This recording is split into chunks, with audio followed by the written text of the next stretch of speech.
जय जगन्नाथ। आज वीडियो ना मोर दिन 10 जाई आरंभ होउची कहीं सब कम सारिकी ठाकुर पूजा सारा बेलू समय हो जाता दिन 10टा से मत बहुत जोर से भोक लगे कहीं सका आज किसी सेमती जलखिया खाई नी खाली गोटे आपेल खाई नहीं तो बहुत ही जोर से भोक लगे फटाफट आसिक रोषे घर को खाଇବା बनैली। तो चकुली पिठा न बन कि मुझे चकुली रे ना पियाज लंका धनिया पत्र देके बनाऊँगी जोटा कि मत सब बेले लगे भल लगे यहाँ खाइबा लगे नॉर्मल चकुली पिठा मत एमती ही किसी खाइबा को बहुत ही भल लगे। सांगे सांगे गोटे पिठा बनी नेली पियाज आ लंका धनिया पत्र सब देकी पूरा राग राग पिठाटा बहुत ही बढ़िया लगला जैकि फटाफट खाइबा सफा करदेली।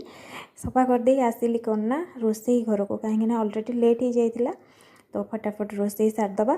तो से लगे आसिक सर्वप्रथम भात डाली बसईदेली। भात डाली बसई सारा परे शाग पूरा फ्रेश फ्रेश शाग आनी जो हाटरू ताकू है बाछी आ सहित आज कखारू टे भावी भाजी बोली। तो यही सब जिनस आज खराबेल खाइबार अच्छी आज आमर लंच रे कौन कौन सब अच्छी खाइबारे तो से सब आपण मान सहित शेयर करी।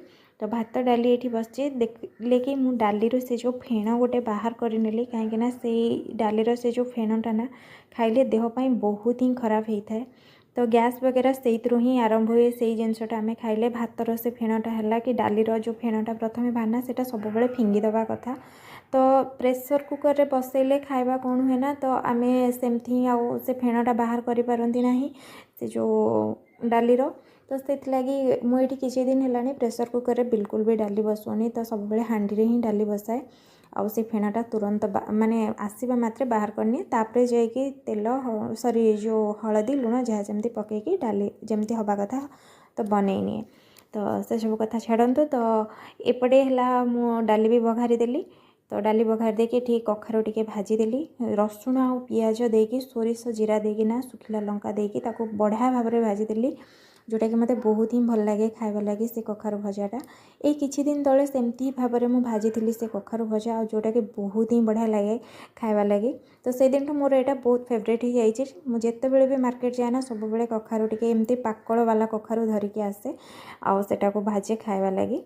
तो देखुथे आमर सेमती कथा कथार खाइबा पूरा रेडी हो जाइए कथा कथार नुह बहुत समय लगला खाइबा बनैबा लगे किंतु यही भॉइस देवा समय मोर है खाइबा रेडी हो सारी।